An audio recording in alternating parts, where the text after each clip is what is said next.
maanta caalamka dhaqamada gaar waxaa laga xusayaa maalinta loogu yeeray maalinta jaceylka oo wadamada reer galbeedka ah ay aad u xusaan. waxaanu eegaynaa caawa jaaliyada Soomaalida ee ku dhaqan magaalada Dooxa ee dalka Qatar oo u badan rag dhalinyaro ah iyadoo guud ahaan dalka Qatar ay raggu ku dhawaad 70% yihiin dadka ku nool dalkaasi oo dhan. waxaana loogu yeeraa magaaladii rag badankiis dalka jooga ayaa haddaba ah muhaajiriin soo shaqo tagay. Cabdiraxmaan Bidhaan ayaa tagay dalka Qatar dhawaan oo warbixintan ka soo sameeyay. Dooxa waa caasimadda Qatar oo isbedel weyni ka socdo sanadihii ugu dambeeyay. Hay'adda lacagta adduunka ee IMF waxa ay ku tilmaantay dalkan inuu yahay dalka ugu qanisan caalamka. Imikana 2022 koobka adduunka ayay u diyaar garoobayaan. Shaqaale badan oo rag u badan ayaa dalkan u soo shaqo tagay. waxaana ka mid ah dhalinyaro Soomaaliyeed laakiin dhibaato ayaa haysata kala raggaasi oo ah inaan halkan dumarka iyo habluhu ku badnayn isla markaana ay adag tahayba inaad jacayl la kulanto. waxaa ka mid ah doobabka jacaylka raadinaya Maxamed Nimcaan Jibriil.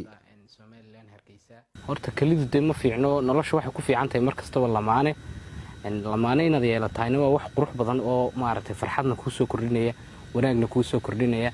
marka imikana waxa ku wanaagsan mar walba inaad lamaane yeelataa ka qurux badan kelinimada.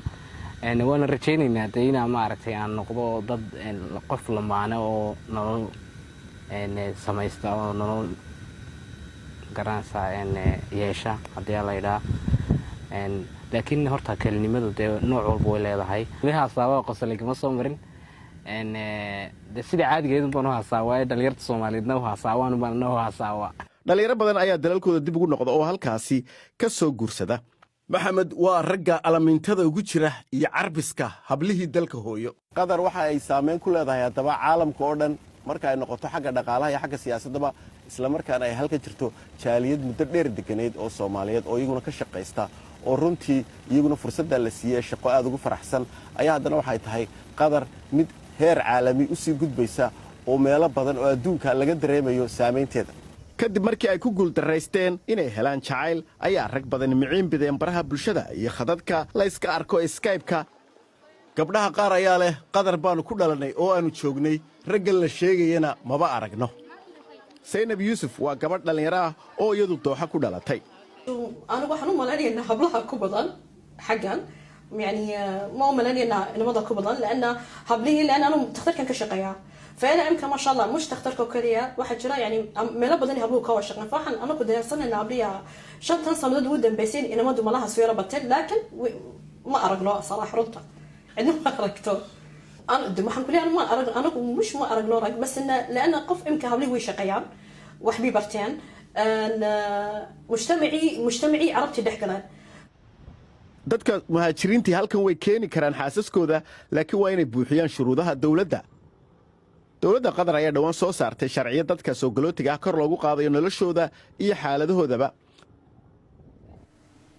Bidhaan wiilashana waxay leeyihiin gabdho ma aragno, gabdhahina waxay leeyihiin wiilal ma aragno. ma darbi baa dhex yaala sidee lagu xalin karaa arrintan? caasha darbiga Baarliin waa in jacayl lagu jabiyo, marka waxay la tahay in guurka la fududeeyo. Qatar marka tagtana caasha dhalinyaro badan oo Soomaaliyeed baa joogto runtii wada shaqeeya oo wiilal u badan waxay ka hadlaan wax badan tahay guur iyo jacayl iyo gabadh baan soo wadaya Muqdisho ka keenay, Hargeysa ka keenay, Nairobi baan tagay, dad la sheekaysta dhalinyarada waxaasad maqlaysaa. marka waxay la tahay in Qatar ay yahay wadan barwaaqo ah oo dhalinyaradu ku badan tahay, marka dadkiina waad arkaysaa tiradii baa kala badan caashay.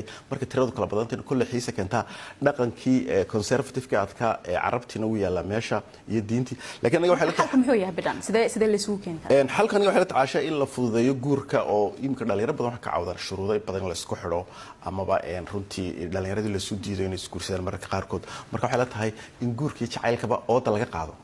waa mahadsantahay Bidhaan Xaaji Daahir ayuu ahay kaas.